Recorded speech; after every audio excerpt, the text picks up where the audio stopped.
ಎಲ್ಲರಿಗೂ ನಮಸ್ಕಾರ. ನಿನ್ನೆ ಕಥೆಯನ್ನು ನಾನು ಮುಂದುವರಿಸ್ತಾ ಇದ್ದೀನಿ. ಧೃತರಾಷ್ಟ್ರಿಗೆ ಭಾಳ ಸಿಟ್ಟು ಬರ್ತೈತಿ.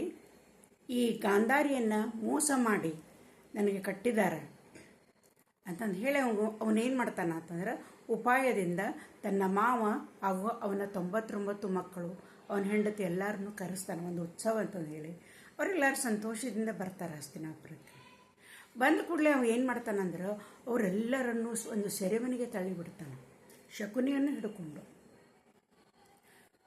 ತಳ್ಳಿಬಿಟ್ಟು ಏನು ಮಾಡ್ತಾನ ಅಂತಂದ್ರೆ, ಅಲ್ಲಿ ಅವರನ್ನು ಆ ಸೆರೆಮನೆಯೊಳಗೆ ಕೊಲ್ಲುವಂಥ ಯೋಜನೆಯನ್ನು ಮಾಡ್ತಾನೆ. ಅವರು ಹಸಿವೆಯಿಂದ ನರಳಿ ಸಾಯಬೇಕು. ಹಂಗೆ ಏನು ಮಾಡ್ತಾನಂತಂದ್ರೆ, ಆ ಒಂದು ಸೆರೆಮನೆಗೆ ಕೇವಲ ಒಬ್ಬರಿಗೆ ಮಾತ್ರ ಸಾಲುವಷ್ಟು ಊಟವನ್ನು ಮತ್ತು ಒಂದು ತಂಬಿಗೆ ಇಷ್ಟು ನೀರನ್ನು ಮಾತ್ರ ಕಳಿಸ್ತಾ ಇರ್ತಾನೆ. ಸೌಬಲನಿಗೆ ಈ ಅಳಿಯನ ಈ ಕ್ರೂರತನವನ್ನು ನೋಡಿ ಭಾಳ ಅಂದ್ರೆ ಭಾಳ ತ್ರಾಸಾಗ್ತೈತಿ, ತಾಪಾಗ್ತೈತಿ. ಎಂಥ ಕ್ರೂರಿ ಅದಾನ ಇವನು ಅಂತ ಹೇಳಿ. ಅವಾಗ ಏನಾಗ್ತೈತಿ ಅಂತಂದ್ರೆ, ಅವರೆಲ್ಲರನ್ನೂ ವಿಚಾರ ಮಾಡ್ತಾರೆ. ಒಬ್ಬರೇ ಉಣ್ಣುವಷ್ಟು ಊಟ 100 ಜನ ಅದಾರ. ಒಬ್ಬೊಬ್ರಿಗೆ ಒಂದೊಂದು ತುತ್ತು ಕೂಡ ಸಾಲೋದಿಲ್ಲ, ಬರುವುದಿಲ್ಲ. ಅವಾಗ ಅವ ಏನು ಮಾಡ್ತಾನಂತಂದ್ರೆ, ತನ್ನ ಎಲ್ಲ 100 ಜನ ಮಕ್ಕಳಿಗೆ ಹೇಳ್ತಾನೆ, ಇದನ್ನು ಏನಂತಂದ್ರೆ ಎಲ್ಲರೂ ನಾವು ಬದುಕಿರಕ್ಕಂತೂ ಸಾಧ್ಯ ಇಲ್ಲ, ಅವನಿಷ್ಟು ಕ್ರೂರಿ ಅದಾನ. ಅದಕ್ಕೆ ನಮ್ಮಲ್ಲಿ ಚಾಣಾಕ್ಷರಾದಂಥ ಒಬ್ಬರು ಏನಂತಂದ್ರೆ, ಊಟವನ್ನು ಮಾಡೋದು, ಅವ್ರು ಮಾತ್ರ ಜೀವಂತ ಇರೋದು, ಉಳಿದವರು ನಮ್ಮ ಏನಾಗ್ತೈತಿ, ನಾವು ಉಪವಾಸವಾಗಿ ಸಾಯುವಂಥದ್ದು ನಮ್ಗೆ ಹಣೆ ಬರ ಬಂದೈತಿ, ನಾವು ಹಂಗೆ ಮಾಡೋಣ ಅಂತಂದು ಹೇಳ್ತಾನೆ. ಎಲ್ಲ ಮಕ್ಕಳು ಒಪ್ಕೊಂತಾರೆ.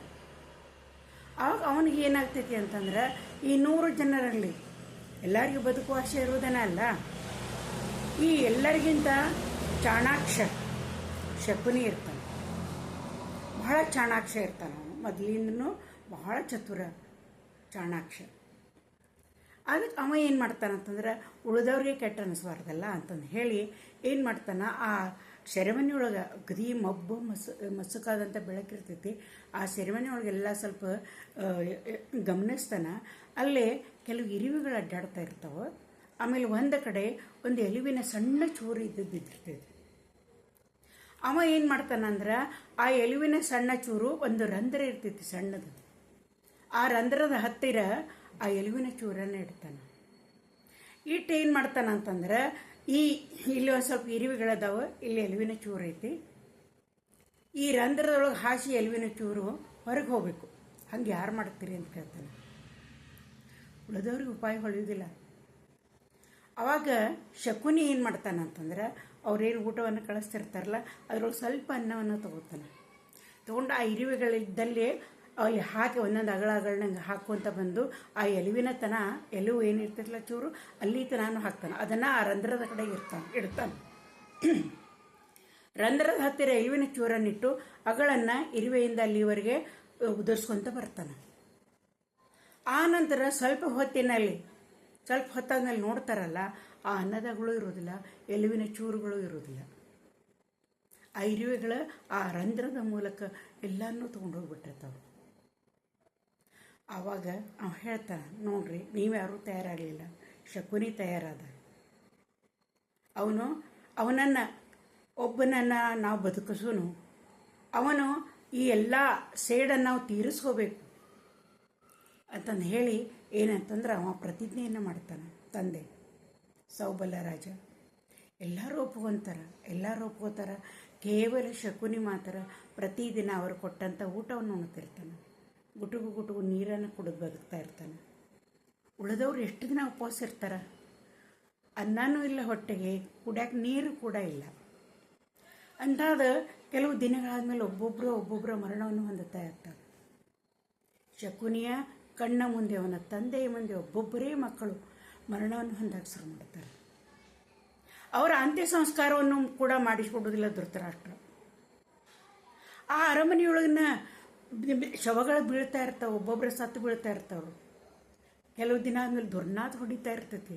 ಆದರೂ ಅವರು ಅಂತ್ಯ ಸಂಸ್ಕಾರವನ್ನು ಮಾಡಿಸ್ಕೊಡೋದಿಲ್ಲ ಅವನು. ಅವ್ರನ್ನ ಹಂಗೆ ಅದ್ರೊಳಗನ್ನ ಬಿಟ್ಟಿರ್ತಾನೆ. ಅವಾಗ ಅವ್ರ ತಂದೆಗೆ ಬಹಳ ಸಂಕಟ ಆಕೈತಿ. ಎಂಥ ಕ್ರೂರಿ ಅದ ನೀವು. ಇಂಥ ಕ್ರೂರಿಗೆ ನಾನು ನನ್ನ ಮಗಳನ್ನ ಕೊಟ್ಟನಲ್ಲ ಅಂಥೇಳಿ ಅವನಿಗೆ ಭಾಳ ತ್ರಾಸ ಆಗ್ತೈತಿ, ತಾಪ ಆಕೈತಿ. ಅವ ಏನು ಹೇಳ್ತಾನೆ ಅಂತಂದ್ರೆ ಶಕುನಿಗೆ ಹೇಳ್ತಾನೆ, ಮಗನೇ ಇನ್ನು ನಾನು ಭಾಳ ದಿನ ಬದುಕೋದಿಲ್ಲ, ಇವತ್ತು ನಾಳೆನ ಹೋಗುವಂಥ ದೇಹ ನಂದು, ನಾನು ಸಾಯ್ತೇನೆ.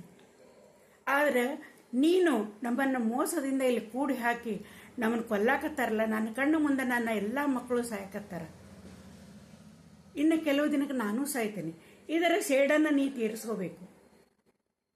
ಆತ ಅಳಿಯ ಆಗಿರ್ಬೋದು, ಇವನ ಕ್ರೂರತನಕ ನೀ ಸರಿಯಾಗಿ ಉತ್ತರವನ್ನು ಕೊಡಬೇಕು.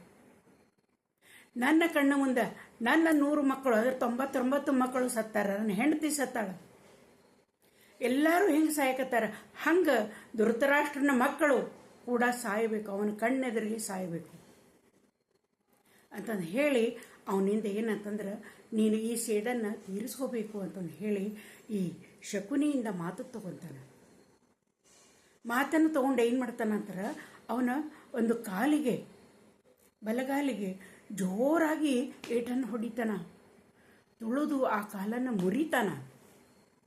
ಆಗ ಅವನು ಹೇಳ್ತಾನ, ಈ ಕಾಲನ್ನು ಯಾಕೆ ಮುರಿದೇನೆ ಅಂತಂದ್ರೆ ನೀ ಪ್ರತಿ ಸಲ ಕುಂಟುಕೊಂತ ನಡಿಬೇಕಾದ್ರೆ ನಾವು ಮಾಡಿದಂಥ ಪ್ರತಿಜ್ಞೆ ನೀನೇ ನೆನಪಾಗಬೇಕು, ಯಾವುದೇ ಕಾರಣಕ್ಕೂ ನೀ ಅದನ್ನು ಮರಿಬಾರ್ದು. ನೀನು ಅದನ್ನು ನೆನಪಿಟ್ಕೊಂಡು ಅವರಲ್ಲಿನ ಎದ್ದು ಅವ್ರನ್ನ ಹೆಂಗೆ ನಾಶ ಮಾಡಬೇಕು ಅನ್ನೋದನ್ನ ಯೋಜನೆಯನ್ನು ನೀ ಹಾಕಬೇಕು ಅಂತ ಹೇಳ್ತಾನೆ. ಹೇಳಿ ಏನಂತಂದ್ರೆ ಕೆಲವು ದಿನಗಳಲ್ಲಿ ತಂದೆನೂ ಕೂಡ ತೀರ್ಕೊಂಡ್ಬಿಡ್ತಾನೆ. ಆವಾಗ ಶಕುನಿ ಇದ್ದದ್ದು ಇದನ್ನೆಲ್ಲ ನೋಡಿ ಅವನಿಗೆ ಭಾಳ ಅಂದ್ರೆ ಭಾಳ ತಾಪಕ್ಕೈತಿ. ಆ ನಂತರ ಇನ್ನೊಂದು ಏನು ಹೇಳ್ತಾನೆ ಅಂತಂದ್ರೆ, ಆ ಸೌಬಲ ರಾಜ ಪಗಡೆ ಆಟದಲ್ಲಿ ಭಾಳ ನಿಷ್ಣಾತಾಗಿರ್ತಾನೆ, ಭಾಳ ಚತುರ. ಅವನು ಹೆಂಗೆ ಹೇಳ್ತಾನೆ ಹಂಗೆ ಕಾಯಿಗಳು ಅಷ್ಟೇ ಸಂಖ್ಯೆ ಬೀಳ್ತಿರ್ತಾವೆ. ಆ ಒಂದು ಚತುರತೆ ಅವನ ಕಡೆ ಇರ್ತೈತಿ. ಅದಕ್ಕೆ ಅವನು ಏನು ಹೇಳ್ತಾನೆ ಅಂತಂದ್ರೆ, ನಾ ಸತ್ತ ಮೇಲೆ ನನ್ನ ಯಾರೂ ಮಕ್ಕಳನ್ನು ಶವ ಸಂಸ್ಕಾರ ಮಾಡಲಿಲ್ಲ, ನಾ ಸತ್ತ ಮೇಲೆ ನನ್ನ ಶವ ಸಂಸ್ಕಾರಕ್ಕೆ ಅನುಮತಿ ಕೊಡು ಅಂತೇಳಿ ನೀ ಕೇಳು. ನನ್ನನ್ನು ಅಂತ್ಯ ಸಂಸ್ಕಾರ ಆದಮೇಲೆ ನನ್ನ ಎಲುವುಗಳನ್ನು ನೀನು ತೆಗೆದುಕೋ, ತಗೊಂಡೇನಂತಂದ್ರೆ ಅವುಗಳಿಂದ ದಾಳಗಳನ್ನು ನೀ ಮಾಡ್ಕೋ, ಪಗಡೆ ದಾಳಗಳನ್ನು ನೀ ಮಾಡ್ಕೋ. ನನ್ನ ಆತ್ಮನ ಅದರೊಳಗೆ ಇರ್ತೈತಿ, ನೀ ಹೇಳಿದಂಥ ಸಂಖ್ಯೆ ಅಲ್ಲಿ ಬೀಳ್ತೈತಿ. ಇವುಗಳ ಮುಖಾಂತರ ನೀನು ಸೇಡನ್ನು ತೀರಿಸಿಕೋ ಅಂತಂದು ಹೇಳಿ ಸೌಬಲ ರಾಜ ಶಕುನಿಗೆ ಹೇಳಿ ಅವನು ಕೂಡ ಸತ್ತು ಬಿಡುತ್ತಾನೆ. ಮುಂದೇನಾತ ಅನ್ನೋದನ್ನ ಮುಂದಿನ ಕಥೆಯೊಳಗೆ ಹೇಳ್ತಾನೆ.